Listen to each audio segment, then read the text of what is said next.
പ്രിയ പ്രേക്ഷകർക്ക് nation news ലൈവിലേക്ക് സ്വാഗതം. ഞാൻ മിഥുൻ ദാമോദരൻ.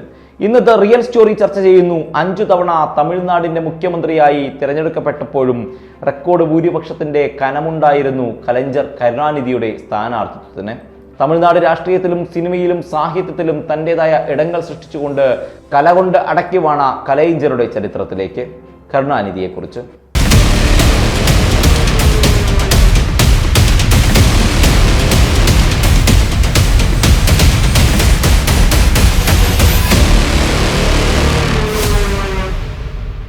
ഈ വീഡിയോ പൂർണ്ണമായും കാണുക.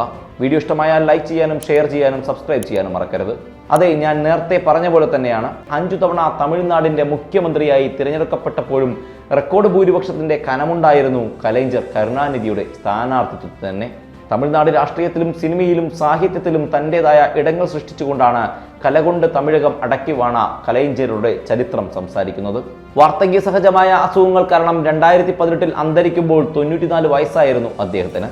തമിഴ്നാട് നാഗപട്ടണം ജില്ലയിൽ തിരുക്കുവളയിൽ മുത്തുവേലരുടെയും അഞ്ചുകം അമ്മയാരുടെയും മകൻ ദക്ഷിണാമൂർത്തിയാണ് പിന്നീട് തമിഴ്നാട് സാഹിത്യത്തിൽ അതീശത്വം നേടിയ കരുണാനിധി. CN അണ്ണാദുരയാണ് കരുണാനിധി എന്ന പേരിൽ തുടരാൻ നിർദ്ദേശിച്ചത്.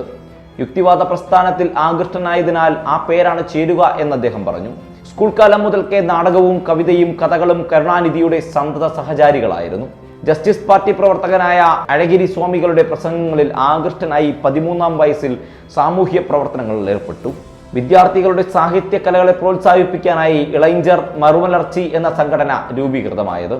അത് കരുണാനിധിയുടെ നേതൃത്വത്തിലായിരുന്നു. ഇതാണ് പിന്നീട് വിദ്യാർത്ഥി കഴകമായി മാറിയത്. തമിഴ്നാട്ടിലെ ഹിന്ദി വിരുദ്ധ സമരങ്ങളിലാണ് അദ്ദേഹം പ്രത്യേക ശ്രദ്ധ നേടുന്നത്. പിന്നീട് ഈറോഡിൽ നിന്നും പ്രസിദ്ധീകരിച്ചിരുന്ന കുടിയരശ് എന്ന പത്രത്തിൽ ജോലി ചെയ്തു. മുരസൊലി എന്ന പത്രത്തിലൂടെ ദ്രാവിഡ കഴകത്തിന്റെ ആശയങ്ങൾ പ്രചരിപ്പിക്കാൻ ഈ മുൻപരിചയം അദ്ദേഹത്തിന് എന്തുകൊണ്ടും ഉപകരിച്ചു.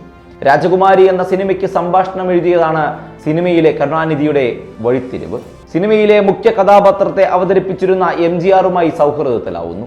ഗാന്ധിജിയുടെ കടുത്ത ആരാധകനായിരുന്ന MGRനെ ദ്രാവിഡ ആശയങ്ങളിലേക്ക് ആകർഷിക്കാനും കരുണാനിധിക്ക് കഴിഞ്ഞു. താനൊരു ആജന്മ നിരീശ്വരവാദിയാണെന്ന് അദ്ദേഹം പ്രസ്താവിച്ചിട്ടുണ്ട്.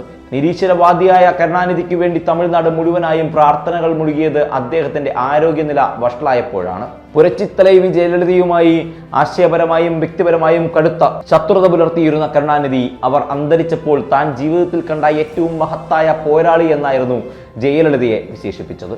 രാമസേതു വിഷയത്തിൽ കരുണാനിധിയുടെ അഭിപ്രായ പ്രകടനം വലിയ കോളിളക്കമാണ് സൃഷ്ടിച്ചത്. ശ്രീരാമന്റെ അസ്തിത്വത്തെ വരെ കരുണാനിധി ചോദ്യം ചെയ്തു. രാമൻ ഏത് എഞ്ചിനീയറിംഗ് കോളേജിൽ നിന്നാണ് ബിരുദം നേടിയതെന്ന കരുണാനിധിയുടെ ചോദ്യത്തിന് BJP നേതാവ് രവിശങ്കർ പ്രസാദ് കൊടുത്ത മറുപടി ഇതായിരുന്നു: മറ്റേതെങ്കിലും ഒരു മത നേതാക്കളെ കുറിച്ച് ഇങ്ങനെ പറയാൻ കരുണാനിധി ധൈര്യപ്പെടുമോ? സാധ്യതയില്ല എന്നേ പറയാൻ കഴിയൂ. ഇതായിരുന്നു മറുപടി. മാക്സിം ഗോർക്കിയുടെ അമ്മയുടെ തമിഴ് പരിഭാഷ ഉൾപ്പെടെ 200ഓളം പുസ്തകങ്ങൾ അദ്ദേഹം രചിച്ചിട്ടുണ്ട്. 60ലധികം തിരക്കഥകൾ, ജീവചരിത്രങ്ങൾ, നോവലുകൾ, ചരിത്ര നോവലുകൾ, നാടകങ്ങൾ, ചലച്ചിത്ര ഗാനങ്ങൾ, കലൈஞരുടെ കയ്യൊപ്പ് പതിയാത്ത തമിഴ് സാഹിത്യ ശാഖകളില്ല എന്ന് തന്നെ പറയാം. കലയ്ക്കും സാഹിത്യത്തിനും നൽകിയ സംഭാവനകൾ മാനിച്ചുകൊണ്ട് അണ്ണാമലൈ സർവകലാശാല ഓണററി ഡോക്ടറേറ്റ് നൽകി അദ്ദേഹത്തെ ആദരിച്ചു. 2017 നീണ്ട 46 വർഷത്തെ ബന്ധത്തിനാണ് DMK അധ്യക്ഷൻ കരുണാനിധി അവസാനം കുറിച്ചത്. തന്റെ മുഖമുദ്രയായ കറുത്ത കണ്ണട അദ്ദേഹം ഉപേക്ഷിച്ചു. ചെറിയ തവിട്ടുടിന്റെ ഭാരം കുറഞ്ഞ ജർമ്മൻ നിർമ്മിത കണ്ണട പകരം ഉപയോഗിച്ചു തുടങ്ങി. ഭാരം കൂടിയ പഴയ ഫ്രെയിം ചെവിക്കും നെറ്റിക്കും അധിക സമ്മർദ്ദം സൃഷ്ടിക്കുന്നതിനാൽ മാറ്റാൻ ഡോക്ടർ നിർദ്ദേശിക്കുകയായിരുന്നു. 40 ദിവസം നീണ്ട അന്വേഷണത്തിനൊടുവിലാണ് പകരം കണ്ണട വാങ്ങിയത്. കരുണാനിധിയെക്കുറിച്ച് കൗതുകം നിറഞ്ഞ ചില കഥകളും കാര്യങ്ങളും പറയാം. കെട്ട് അവസാനിപ്പിക്കുക. 1986 ഡിസംബർ 9 ഹിന്ദിക്കെതിരെ പ്രതിഷേധിക്കാൻ ഭരണഘടനാ ഭാഗം കരുണാനിധി കത്തിച്ചു. ഇതിന് 10 ആഴ്ച കഠിന തടവ് അനുഭവിച്ചു. കരുണാനിധിയുടെ പിതാവ് മുത്തുവേലരുടെ 3ാമത്തെ ഭാര്യയിലാണ് കരുണാനിധി ജനിക്കുന്നത്.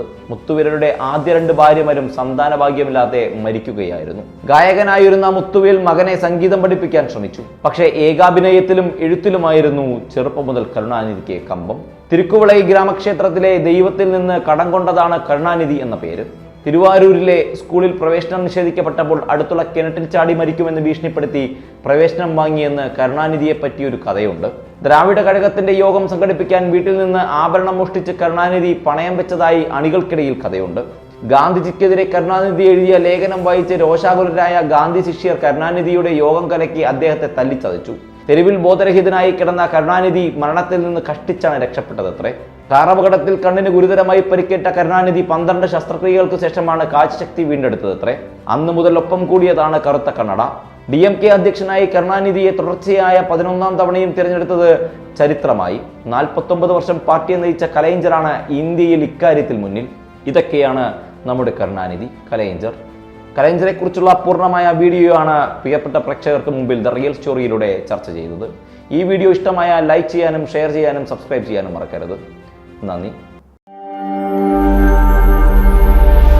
നാഷൻ ന്യൂസ് ലൈവ്, സത്യം, ചരിത്രം, വർത്തമാനം.